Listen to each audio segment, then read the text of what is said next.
Rhett, something I want to ask about for a while, and I just keep forgetting to. I go back to the Duke game. You guys are up 7 touchdowns. There's 4 minutes left. You've got all the subs in. And DEriq, instead of like hanging out with his teammates and celebrating a big win, was standing with you, talking, learning, doing what he does under normal circumstances, even though it was the end of a big blowout win. I guess, can you kind of explain this kid's thirst for knowledge and the relationship that you guys have been able to forge in a short amount of time? Yeah, I mean, I think DEriq's a special person. He's got that incredible ability to, command the respect of everyone around him just by how he works and how he carries himself and just brings everybody together. But yet he's hard on himself. He's always trying to be the best he can be. And at the end of that game, actually, we were just talking about earlier in the game, things we could have done different or done this or done that and things he saw. And, he's just always, you kind of use the statement in life or in football or whatever, hey, you're always trying to get better. You're never perfect. And a lot of times it's just kind of things people say. He means it. He's hard on himself in a good way, puts a lot of pressure on himself in a good way. I think a lot of credit goes to his mom and his dad and how he was raised. He was raised right, to always work hard, to enjoy the process, to enjoy working, to do his best. And he's just a special person. Really, DEriq is everything that is right about college football. And, he deserves the opportunity to get everything he can get because he does things the right way. He's not perfect. None of us are, but that's just who he is. I mean, that's just as easy to say, as easy as I can say it.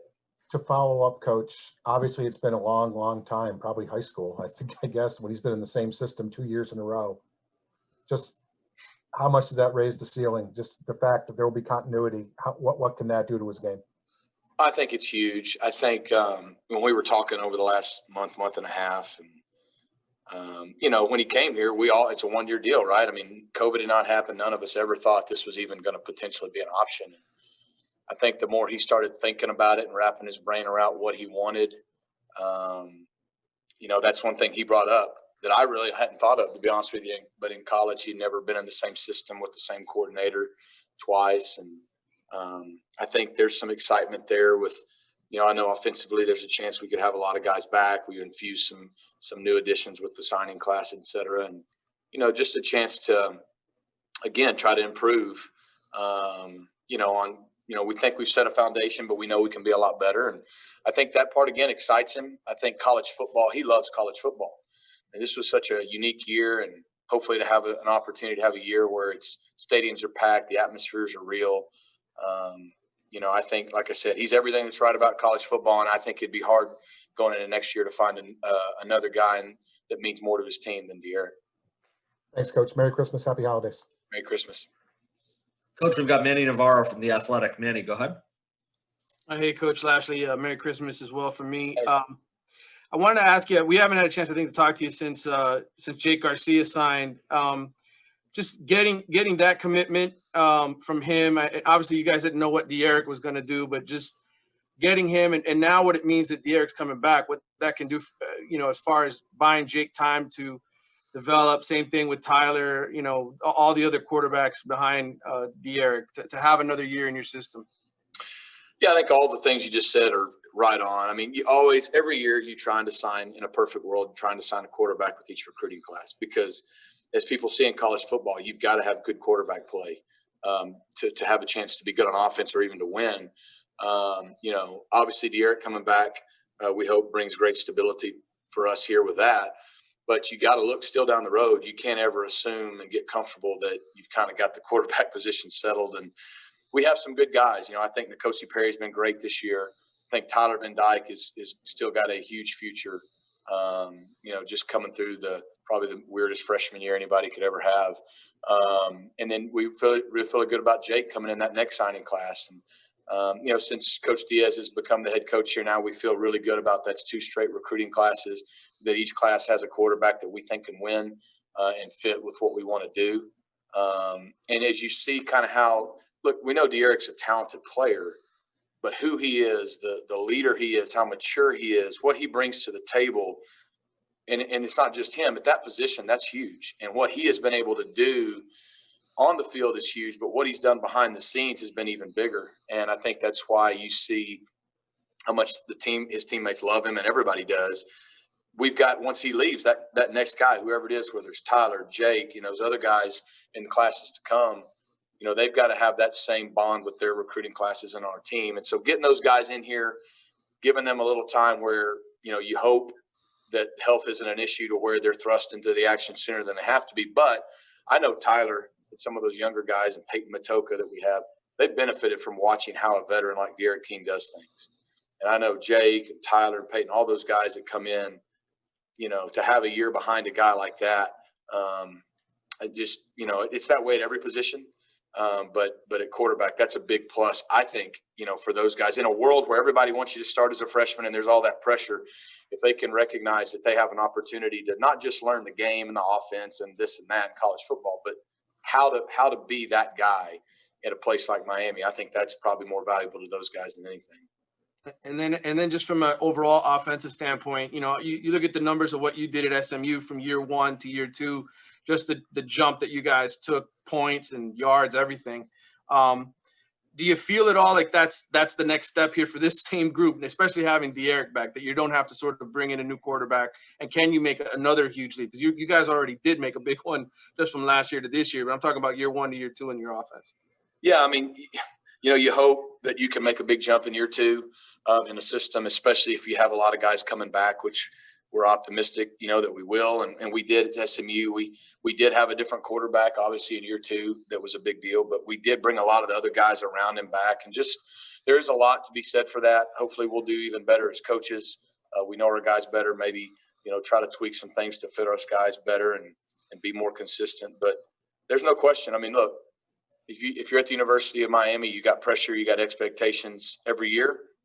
And we got to embrace those, and we've got to take that next step. And hopefully, though, we can, I'll focus on here in a couple of days, trying to finish this season the right way that hopefully propel us into next year. Coach, last hand I see up is Chris Stock from InsideTheU. Chris, go ahead. Coach, I actually have a follow after this question, but I know you touched on Jake a little bit, but your overall overview of the recruiting class that you guys did sign, just to get your take on it, if you could run down maybe by position, because you did sign guys, right at each position, your overall opinion on that. I feel like we addressed all the needs that we had. I mean, obviously, like we talked about quarterback already, that was big. We do have 2 really young running backs here, and Don and Jalen, but getting another really talented kid that's local and fat is big. You're usually going to sign at least 1 running back every year as well. Our tight ends are good players here. They're getting older, and to bring in 2 tight ends, I think we really feel really good about Khalil and Elijah coming in, being able to kind of, develop into being those next. They fit what we're trying to do with our tight ends, which is a big deal for us to be able to play the way we want to play. I think we added great depth on the O-line.